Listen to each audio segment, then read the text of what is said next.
Yo, good afternoon, everybody. How you doing? This is your coach Renz, and today we're going to continue our study on the book Outwitting the Devil by Napoleon Hill, and my bookmarker.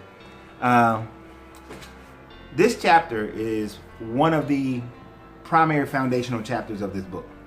Without a clear understanding of chapter 4, we're on chapter 4. Without a clear understanding of chapter 4, you're going to find yourself not with the ability, the full ability, to overcome and outwit the devil. Because chapter 4 really gives you that foundational information of breaking down how the devil captures you, how the devil uses society, and what it is that is done to you, and how you easily can fall into it, even once you've been in and out of it. But also, chapter 4 is going to challenge some of your preconceived notions. Now, before we get there, let me go ahead and tell you. Remember, this book was written in 1938. A lot of history has happened since 1938. So 70 years. But this is still incredibly relevant to today, and you can see how even the things he talked about then has kind of maneuvered. They went in and out. The possibilities have come and gone, and some will say are here now again for some of the things he talked about. So just because it's 70 years old doesn't mean that it's not valid. Just because we have history of what happened to people doesn't mean that, okay, they escaped fully or they didn't escape. So let's get into what it is in chapter 4 as far as drifting with the devil. All right. So it starts out with the question, tell me first about your most clever trick, the one you use to ensure the greatest number of people. And this is what this chapter is about. The greatest tricks, his primary tricks to ensure to get people. And he said for millions of years that he dominated the earthbound creatures through fear and ignorance. And if this is published, that he will break that grip on every person who heeds this confession. Everybody who listens to this, everybody who comes to the understanding. Remember, we said we're not going to pay attention. It doesn't matter who brings the information. It is the value of the information. So through fear and ignorance is his greatest tool, but how is that applied is the real question. How is it applied? And Napoleon Hill that it is his business, to help people unlock the doors of the self-made prisons in which men and women have confined themselves because of the fear that they have that's been planted into their mind. Letting you know again that hell on earth, hell in the after earth, or whatever you want to call it, is a self-made prison in your mind. This is not a prison that is created for you by any deity nor force. This is a self-made prison that you yourself create for yourself. I was having a discussion earlier about how people have these near-death experiences, and some go to heaven, some go to hell. The determining factor of where they go oftentimes is based on what kind of mindset they have. That's the mindset. Near-death experience. You go into heaven, you go into hell. Some people just go into a void. It all depends on what you fear and what you do not fear. The more you fear, the more you go into hell. But even some of those who have went to heaven, so to speak, in their near-death experience, what do they say? They may not, if you look at the evidence of it, that heaven may still be a hell to them. And when they return from this near-death experience, they find themselves, all of a sudden they find religion, they find God, they find all kind of different things, or they run away, they walk away. All kind of things change in them. Why? Because all that DMT dropped into their brain caused their mind to fully open up. Because I honestly believe you only have, you may go into other planes of existence, but I don't believe in a heaven and hell as a physical place that everybody is connected to. There are different dimensional planes, as we did with the law of correspondence. But whatever you believe is your prerogative. Just understand that, and according to what we're talking about, heaven and hell is a mental prison that you create for yourself.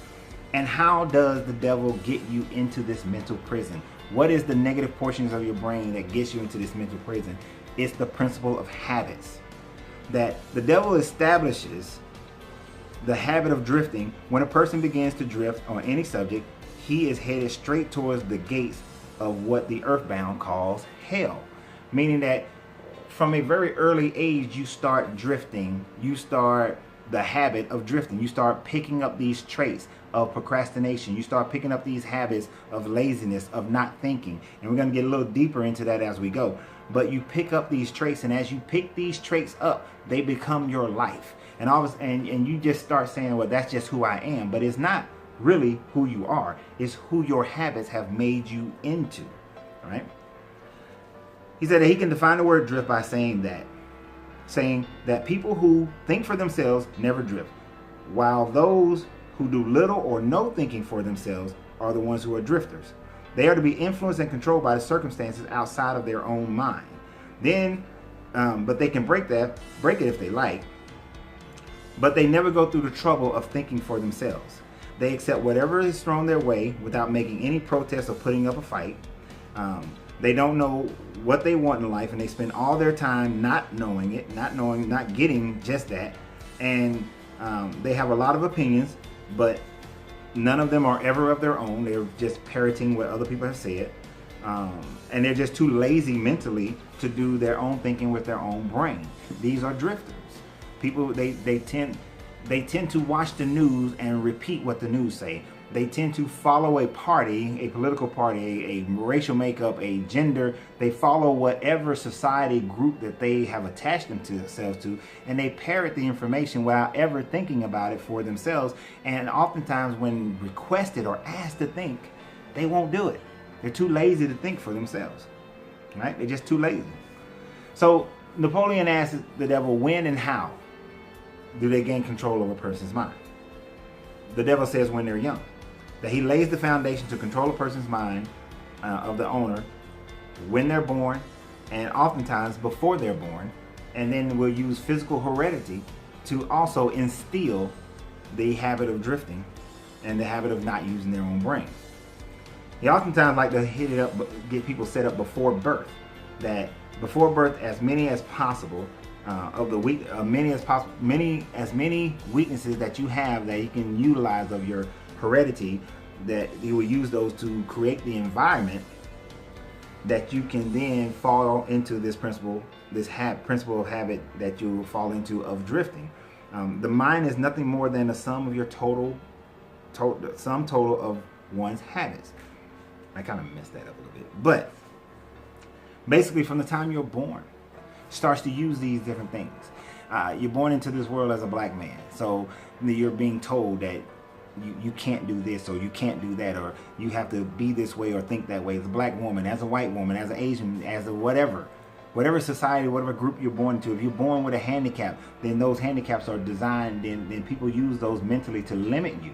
Yes, we celebrate when somebody overcomes one, but most of the time, most people will never overcome their physical handicaps, their heredity, whatever is about them that's hereditary, that has kept them, or that the society looks bad or poorly upon. They never overcome it. They may complain, they may whine, they may scream to the rafters, but they never offer any resolution to it. All right. So he asked him what's the most common habit. He said that he enters the mind of people through thoughts which they believe to be their own. The most useful one is fear, superstition, avarice, greed, lust, revenge, anger, vanity, and plain laziness, right? He likes to get in there when they're young, to add these different habits to a person when they're young, to put them in fear when they're young, superstitions when they're young, black cats and walking under ladders, all these kind of superstitions, religious superstitions, greed and lust and anger, revenge, all these things that are basically, if you look at them, they're negative thoughts. All of them are backed up by negativity. So he uses negativity, basically negative thoughts, in order to get you into the habit of drifting. And he wants to do this before you ever start learning how to use your brain. Before you ever begin to, when you were a kid, you used your brain a lot. You thought a lot. You asked a lot of questions. You questioned everything. But as you get older, you use it less and less and less. And even though you may think you ask questions now, most adults aren't even comparable to what a first grader or a kindergartner would ask, or the 4-year-old. What is this? What is this? Why? All that stuff that got on your nerves as a parent. But they were using their brain. They were thinking for themselves at that point. Most of them drift through school without knowing what occupation that they want, and then that habit relates to the next habit and the next habit and the next habit. You relate those habits into your relationships with your parents, with your loved ones. You relate that habit into your physical health. You relate that habit into every aspect of your life. Whatever habit you have now, it's affecting your life. If you have a habit of poor eating, it's going to affect your energy, it's going to affect your health, it's going to affect your money, it's going to help your relationship, it's going to affect all those things, and you're going to continue that habit in every other aspect of your life. So breaking one habit will help you to break the rest of these habits. He said one must put into operation the aid of parents and public school teachers and religious instructors. This is what the devil does. He put these people to his aid. These are the ones in the previous version where I say the devil has agents. These agents are the parents, school teachers, and religious instructors. And this is where it gets a little touchy for a lot of people. This is where it gets real touchy. And this is the thing that caused a lot of controversy with this book when it finally came out, but also the controversy between him and his wife who wouldn't allow him to publish it because he knew that these people would come after him. Even the devil said that you will be hated by his co-workers, that those millions of people will start to hate him, hate his book, that they won't allow to be, they'll suppress this writing if it ever came out, because basically in this next part he's going to show how he used these people in order to get people into the habit of drifting. All right, and by doing that, if he would have published this book then, it would have diverted the attention away from the devil, but squarely on Napoleon Hill's shoulder. Which even today, people have sent me messages saying that in the first, how I did the first two books, and I've done other books, videos about Napoleon Hill's Outwitting the Devil, that they read it for like the first 10 pages and realized that this was a lie and a tool of the devil, and they just went out against the book without even reading it. Not even a little bit. Read the whole thing. People like to say that, well, you didn't read the entire Bhagavad Gita, so you can't talk about it. You didn't read the entire Tao, you can't talk about it. You didn't read the whole Bible, you can't talk about it. You didn't read the whole Quran, you can't talk about it. But they will not read this book, but yet make a decision about it. I mean, I've read all those other books, but read the entire book before you make your determination. So if you're watching this and you're feeling some kind of way, go through the whole thing first before you make a decision as to the value of the information. But he says that what is his second trick, since fear and ignorance? He said his second best trick is not second at all, but it's his first. And that's the fact that in order to gain the minds of youth, that he uses the parents, teachers, and religious instructors and many other adults unknowingly serve my purpose by helping me to destroy in a child the habit of thinking for themselves. The editor, Sharon Lecter, she goes through this process where she talks about how parents overcompensate for their children. I'm going to give you something that happens all the time in my gourmet popcorn and ice cream shop. I have a parent, they come in, they got 2 or 3 kids with them. One kid, doesn't really matter, they got a kid with them. The kid's about 4 or 5 years old. They ask the kid, say, you want some ice cream? The kid says, yes, I want some ice cream. I say, well, what flavors would you like? The kid tells them, they read through the list, and the kid says, I want vanilla, or I want chocolate, I want strawberry. And then all of a sudden the parents start, are you sure you want that one? I mean, they got so many other flavors. Are you sure you want chocolate? You sure you don't want birthday cake? You don't want to get salted caramel? Are you sure you want chocolate? So then all of a sudden the kid is like, oh shoot, I must have said something wrong. So now the kid is like, okay, how do I please the parent? How do I please the parent? How do I please the parent? And the kid says, okay, I want birthday cake, or I want this. Very rarely does the child stand on his own feet and say, no, I want chocolate. I thought about it and I want chocolate. But the parent, thinking that they're trying to help the child recognize that they have more choices and to look at all the choices, they are actually taking away the child's ability to say, this is what I thought and I want to stand on what I thought. And now the child's sitting there trying to please the parent. You may be thinking like, really, Coach Renz? Really? You gonna take that? But here's the thing. That same thing happens in the school system. The kids are in first grade, second grade, and they ask a lot of questions. They're raising their hands. But then as they go through school, they're being shut down. Now it's like you have to have the right answer, and the only right answer is the one that the teacher is telling you is the right answer. There can be no other right answer because you can't think through this situation. That 2 plus 2 must always equal 4, but if I wanted to, I can make 2 plus 2 equal 5. It depends on my reality of things, and if I really, when I was an accountant, I can really make 2 plus 2 equal 5. And ask any tax accountant how they can make 2 plus 2 equal 5. They'll make 2 plus 2 equal whatever you want it to equal. So it steals a child's ability to think, and we do this early. We're overcompensating, over helping the child, not allowing the child to think through things. You know, when one time my child asked me what a preposition is, and I was like, well, how do you think you can figure it out? She went through, well, we can go on the internet, and then she realized we had a Schoolhouse Rock set, and so she was like, we can look at Schoolhouse Rock. I'm like, well, let's do it. She had to think through it. So allow the child to think through stuff. But this is what parents don't do. They stop them from thinking. They interfere with their thinking. Okay, so moving on. He talks about how his cleverness comes in. He said he takes possession of people during their youth before they come into possession of their own mind. But what he especially likes, to give their children, he especially likes utilizing the parents and the religious leaders because they're the ones who give their children their religious instruction, because it is here that I break down the independent thought and start people on a habit of drifting by confusing their minds with unprovable ideas concerning the world in which they know nothing. It is here also that I paint in their minds of children the greatest of all fears, and that's the fear of hell. I want you to think about something. Nobody, no one has ever proved that heaven or hell existed as a physical place. No one. I'm not trying to take away your religion. I just need you to understand that. Everything that is said to be in heaven or hell is written in a book by somebody, but not by anybody who's been there. No person that went and took a picture of it. Nobody in India, nobody who's a Hindu, nobody's a Buddhist. A Buddhist says that they've been reincarnated 11 times, but no one can actually prove that they've been reincarnated. No one can actually prove that. We have to take people for what they say, but no one can prove it. Yes, there have been people who say that I was a man and back in the day, and they are accurate as to a previous life. I don't know how that is. Maybe that is proof, but I don't know. Maybe there's a method of that whoever that person was, maybe connecting to that person. But maybe they are connected.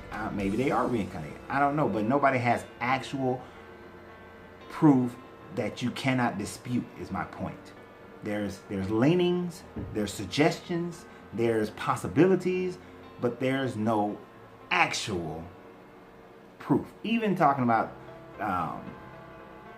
we know that there is space out there. We know that there are planets out there.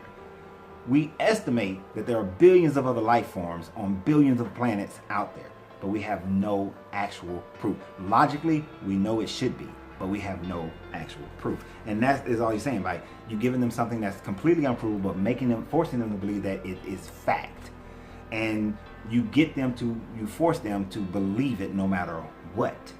And that starts to shut down their ability to think, because now they can't think through it. They can't think through the logic of it. They can't think through the possibility of it, or the possibility of the converse answer. So you start stealing that from a child, and then you got the parent and the minister, imam, priest, whatever, telling this kid the same thing. Why would you ever think that they will start using their own brain to think through most other things of their lives? I mean, the iPhone, the Samsung Android holds all this information. It can hold all this information, but it can't hold a candle to the information that your brain can. It doesn't hold a candle to the thought process of your brain. But yet we use less of our brain. We use less of our brain, and that's what we have to get out of. So Napoleon Hill asked him, but how do you continue to make them fear you and your hell after they grow up and learn to think for themselves? And the devil is very clever and smart aleck on this. He says that children grow up, but they do not always learn to think for themselves. That's like, wow. You grow up, but that doesn't mean that you start thinking. It's like you grow up, you're 18, but you're still not an adult because you're not doing adult things. You grow up, you have a baby, but that doesn't make you a mother or a father because you had a baby. You just procreated. You know, it is the activity that you do that makes you into a mother or a father or into an adult. So just because you grow up in age, you can count the number, does not necessarily mean you think that you grow up and start thinking. And that's the trick. That's the thing. It's like to keep you from ever thinking. Get you into that habit while you're young, and then you won't do it when you're older. He says that one of his favorite tricks is to coordinate the efforts of the parents and the religious instructors so that they work together in helping him to destroy the child's power to think for themselves. That the parent and the ministers all get together on this. Knowingly and unknowingly, they're together on this. And then one of the biggest things is just to teach them to fear the devil.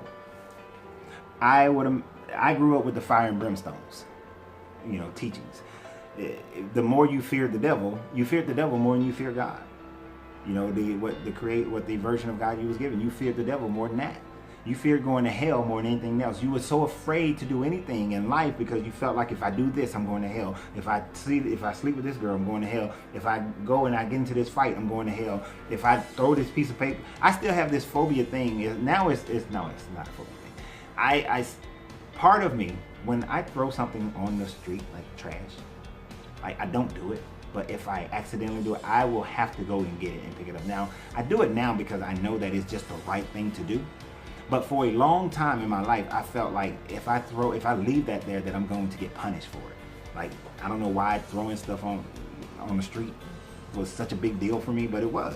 So it's like, but now it's just the right thing to do, and just go and do it. So, you don't do it, and if you do it by accident, you go pick it up. But some of these fears that are built into people they're there for the rest of their life. People would say that if you can prove to a person. I love this one when people say, and it doesn't matter what religion it is. You say, they would say, I'd rather err on the side of what I believe than to go the other way, because if I'm right, then I go to heaven. If you're right, then nothing happens to me is the argument. But that only works if you're talking to an atheist. If you're a Christian, you're talking to a Muslim, or if you're a Muslim talking to a Christian, and you're wrong, you go to Christian hell or Muslim hell. So that argument doesn't work. Accurate thinking works. Accurate thinking. Right. So one of the things that he does and how he gets children, he says, teach the children to believe as the parents believe in their connection with religion, politics, marriage, and other important subjects. If you think about that, most of your ideas of marriage and politics and that sort of thing, they're based on the community that you grew up around. Unless you extricated yourself into a different group of people, you are you're a Democrat because you grew up around Democrats. You're a Republican because you grew up around Republicans. You have a middle class mentality because you grew up middle class. You have a poverty mentality because you grew up around poverty. Generally, people have a mentality that is only 10% up or down of whatever it is they grew up around. If you grew up around a lot of oppression, then you believe that everybody and everything is oppressing you. If you grew up not seeing oppression, you think that people are ludicrous for even speaking of oppression. Whatever you've heard your parents say over and over and over and over and over again, whether you realize it or not, is what you think. What television shows you watch has determined what you think. You are thinking based on the environment you've been placed in over your entire life. So you have to be able to think beyond that in order to escape the grasp of drifting. But he said that he gained mastery over children's mind and subdued their willpower in exactly the same way that men break and subdue animals of lower intelligence. Now, this is what he's talking about. In some countries, he's willing to do that. Of course, as a man of melanin here in America, the first thing comes to my mind is slavery, being beaten into believing something, being beaten into thinking that you're subhuman, being beaten into thinking that you don't have a soul, being beaten into thinking that you are the cursed children of Ham, being beaten into believing that you are not as intelligent because of your racial makeup, being beaten into believing in race. Subdued like an animal evidently happens in many cultures. We see the slavery is still, to this day, in Libya, based on color. Why? And it's being beaten into these people. All right? It's being beaten into their brain. And if a child grows up in that situation, then it's just normal to them. A child growing up in slavery, that's just normal. A child growing up in Jim Crow, that's just normal. If you go to another country where a different group is oppressed, then that's just normal. It's just normal for a child growing up in that. You go to India, you go to some of these places where the caste system is still there, that's just normal for them. And that's how it's supposed to be. And to try to break them from it is incredibly difficult. Right? So that's how it gets into a child's mind. And once he gets you as a child, he got you. Is the process, is what he's trying to accomplish. So it takes a lot to break it. He said that Napoleon said it seems like you go out of your way to keep people from thinking. And he said, yes, that's accurate. He said, accurate thought is the death of me. I cannot exist in the mind of those who think accurately. See, now understand it. The devil cannot exist if you are thinking accurately. Then he cannot exist in your mind. As long as they think in terms of fear and discouragement and hopelessness and destructiveness, then the devil got you. When they begin to think in constructive terms of faith, courage, hope, definiteness of purpose, they immediately become allies with my opposition and are therefore lost to me. If you think deeply about that, what he is saying is that it is not the ones in the pulpit always who are the closest to God, to the opposition of good. It is those who think accurately for themselves who are closer. Those who think based on what and think negatively, think in fear and discouragement and hopelessness, those are the ones that even when they're saying the words of you got to have hope, they're preaching like fire and brimstone preaching is out of style for the most part now. Now it's a teaching of prosperity, but here's the kick. Here's the kick. If you're not prospering, then your faith ain't strong enough. If you're not growing in stature, then you got to give more of yourself.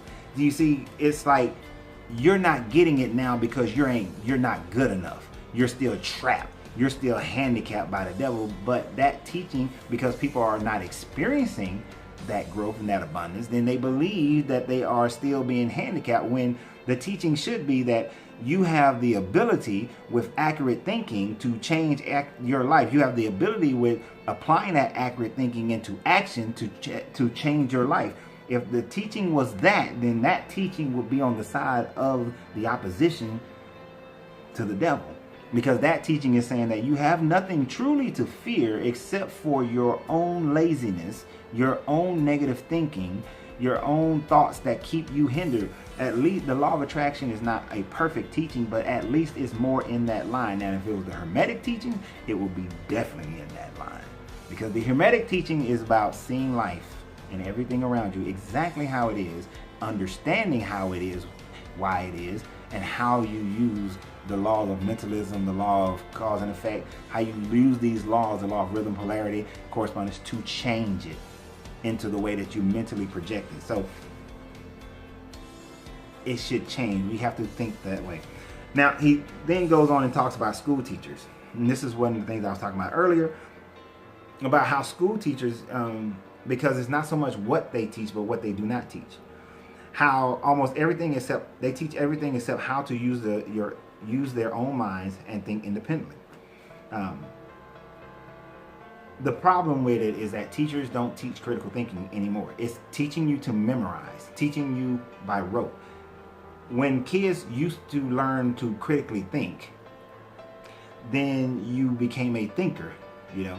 But when you had to just memorize everything, you memorize history, not critically think through the history, not critically think through what happened then and why we are where we are and how do we change it. When the teaching of if you don't learn history, then you're destined to repeat it. Well, we are destined to repeat history because now all we do is learn it to memorize it instead of learning it to understand it. When we discuss about ancient history and books and writings and philosophies, we don't learn it to think through it. We are learning it to memorize it and regurgitate it. So until we change that, it doesn't work. And that's how school is today. That the idea of critical thinking has been lost, and which is why most of these young adults coming out don't know how to think through problems. And we'll just say, well, you don't have any common sense. No one taught them how to think. How can they have common sense if they can't commonly think? So we have to look at it from that way. And most of the time they go through college and all they do is parrot. They parroting it back. He actually says school children are taught not to develop and use their own minds, but to adopt and use the thoughts of others. But if they had accurate thought is the business of the opposition, not his. So if the kids actually started thinking for themselves, then they would be closer to good, to opposition, to being prosperous, to being profitable in life. So they need to start moving that way. All right.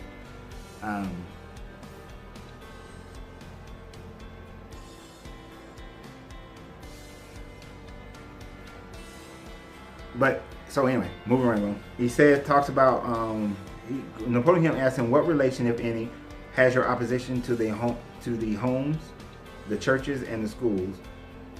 And he was looking for the reply. And he said, here's where I make use of some more of his clever tricks. He said, I cause it to appear that everything done by the parent, the school teachers, and the religious instructor is being done by the opposition. He said, when religious instructions try to teach children the virtues of my opposition, they generally do so by frightening them with my name. That is all I ask of them. In the public school, the teachers further my cause by keeping the children so busy cramming non-essential information into their minds that no opportunity to think accurately or analyze correctly the things they are instructing them. When you're teaching to the test, the child doesn't have time to think through the information that they're being forced. When the religious instructors are telling them how they want to go to heaven, it is to avoid hell. When they're telling them that they want to receive greatness in their life, then they gotta, they need to avoid these negative things. Everything is backed up by some negativity in order to make like some reverse psychology that does not work. You're reinforcing the negativity. You're making them so busy that they don't have time to think. The beauty of meditation, that it gives you time to think. The beauty of simplifying your life gives you time to think. He's asked him, is there a time frame or point that they can drift so far away from self-determination that they can never save themselves? He said, yes. He said, and it's so effective it never fails. And Napoleon Hill says, so powerful your opposition is a claim that's so powerful that his opposition, to whom he have permanently ensnared them, that the opposition can't get them back, that God can't get them back, basically. He said, I will continue. He said, I claim just that. Do you think I would continue so many people if my opposition, that I would control so many people if my opposition could prevent it? Nothing can stop me from controlling people except people themselves. Nothing can stop me except the power of accurate thought. People who think accurately do not drift on any subject. They recognize the power of their own mind. Moreover, they take over the power and yield it to no person or influence. Many people may feel kind of butthurt or whatever because it's saying that the opposition, the God force, does not come in and just make you right and make you think. And I want you to realize that. When have you ever just sat there and you said, oh God, please let me think accurately, and you just all of a sudden start thinking accurately? When have you ever just sat there and said, oh God, just please let me be hopeful, and all of a sudden, you're hopeful? You may get a little high for a minute, a little like, oh yes, you sing, you dance, and you feel hopeful, but 10, 20 minutes later, 30 minutes later, you get back caught up into yourself, and now all that hopefulness is gone. But if the opposition was truly just here, boom, I've made you hopeful, then you would be hopeful. It's like in that movie, when he said, God, give me peace, give me patience. And to the lady said, God, give me patience. And he said, God doesn't give you patience, but gives you the opportunity to be patient. So in your meditations, you have the opportunity to think accurately. You have the opportunity to think positively. But you have to do it. You are the deciding factor of that. And that's what he's trying to get across. Not that God is weak or the creator is weak or positivity is weak. It's just the fact that you have to make the determining factor of whether or not you're going to be strong or you're going to be weak about it. Okay? So you have the only influence, and you cannot give up that influence. Now, I'm going to make this a 2-part video. So we're going to stop right here. I thank you guys for being a part of this. This is chapter 4, part 1 of Outwitting the Devil, Becoming a Drifter, because I don't want to rush through the next part, and there's quite a bit of information left to go, and we're not going to rush through this one. So that's chapter 4, part 1. Part 2 will be uploaded soon after this one, within 24 hours. So I look forward to it. Thank you guys. Remember, you got to free yourself to be yourself, because your greatness is non-negotiable.